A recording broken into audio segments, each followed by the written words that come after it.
आज मैं आई हूँ यासुकुनी श्राइन में, जो कि कुदानशिता मेट्रो स्टेशन से 5 मिनट्स के वॉकिंग डिस्टेंस पे है।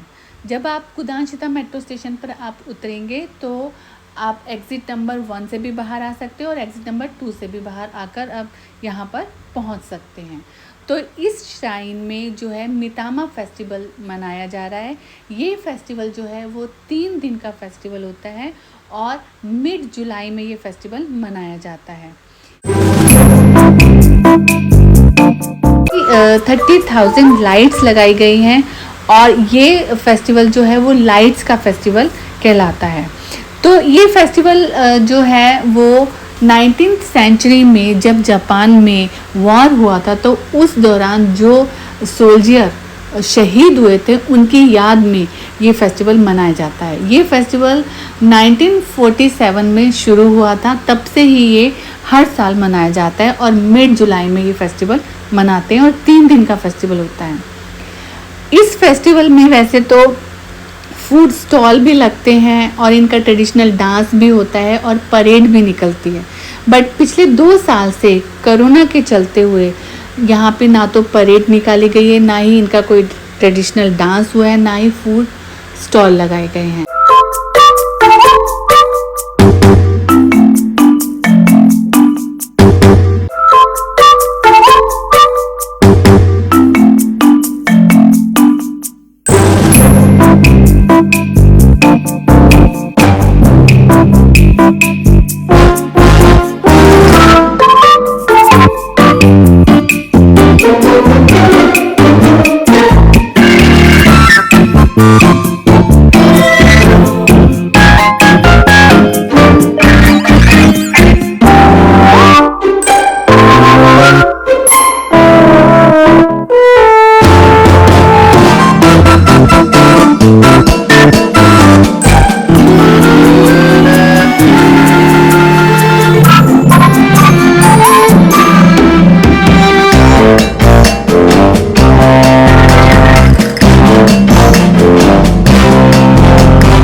और ये जो जगह है ये मेडिटेशन की जगह है। यहाँ 1000 की टिकट है।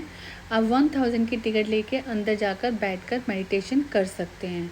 तो ये वैसे बेसिकली ये आज फेस्टिवल है तो आज ही नहीं खुला, ये नॉर्मल सैटरडे संडे में भी खुला होता है। तो जिन किसी को भी मेडिटेशन के लिए आना है तो वो यहाँ पर आकर 1000 येन की टिकट लेकर अंदर मेडिटेशन करते हैं।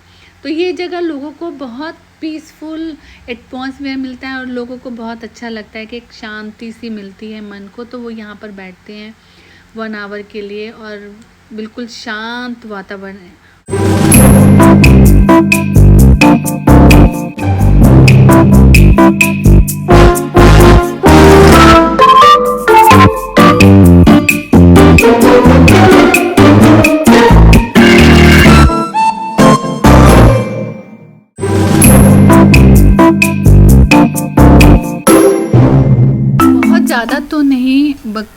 एक या दो इन्होंने फूड स्टॉल लगाए हुए हैं, क्योंकि लोग जो हैं वो बहुत दूर दूर से आते हैं और सुबह ही इस श्राइन में आ जाते हैं और शाम और रात तक यहाँ पर रहते हैं। तो इसलिए इन्होंने एक या दो फूड स्टॉल यहाँ पर लगाए हुए हैं। और भी फूड स्टॉल के अलावा वहाँ पर आपको और भी इनकी जो ट्रेडिशनल पिक्चर्स हैं और वो सब बहुत मतलब लगाई हुई हैं कि जिससे लोग आए और जापान के बारे में जानें और जापान में क्या किस तरीके से सब चीज़ें होती थी। तो उन सब चीज़ों की इन्होंने सारी चीज़ें लगा रखी हैं।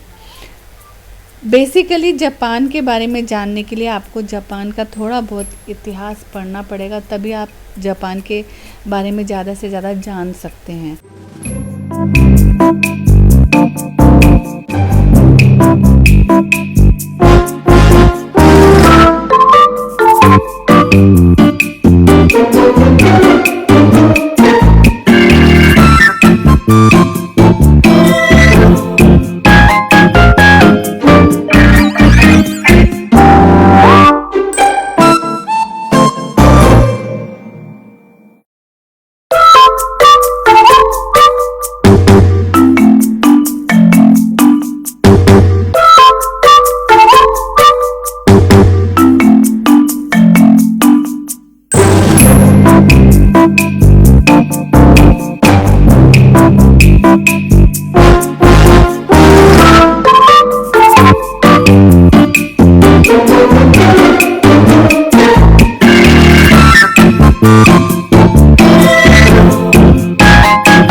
चलिए आज बस इतना ही, कल फिर कहीं और चलेंगे, कहीं और का वीडियो बनाएंगे।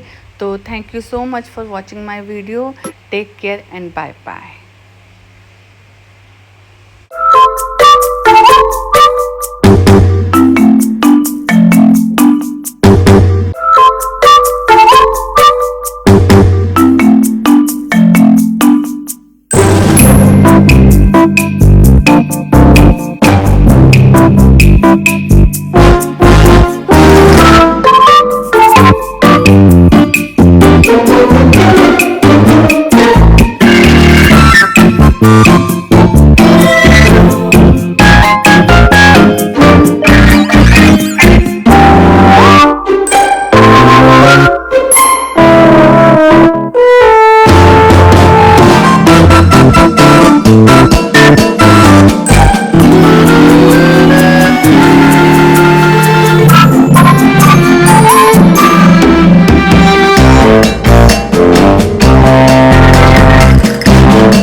है।